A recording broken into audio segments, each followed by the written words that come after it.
Our med for today is how to overcome. Many times we face battles and we need to overcome them, and we know that we need to trust the Lord, but we struggle doing it. The Bible says in 2 Corinthians chapter 10, verse 3, "For though we walk in the flesh, we do not war after the flesh. For the weapons of our warfare are not carnal, but mighty through God to the pulling down of strongholds, casting down imaginations and every high thing that exalteth itself against the knowledge of God, and bringing into captivity every thought to the obedience of Christ, and having in readiness to revenge all disobedience when your obedience is fulfilled."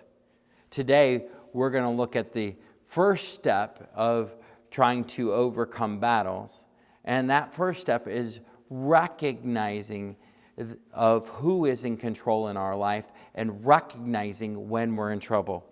Here it said, "The weapons of our warfare are not carnal, but mighty through God to the pulling down of strongholds." When you are in that hole, just falling and spinning and struggling, you're trying to dig out and you're trying to fight. And we try to be tough. But we can't control things because it's going to bring more of the same. One has said the definition of insanity is doing the same thing over and over and expecting different results. When you keep trying to fight your battles and you are trying to just trudge through, it just gets worse. But when you recognize that the way to defeat your stronghold, that battle that you have in your mind, is by trusting God, and that it's mighty through God to the pulling down of strongholds, not mighty through you, great things can happen. There's the old cartoon that I used to watch, G.I. Joe, and on that cartoon it would end every week with knowing is half the battle. Before you can fix something, it has to be broke.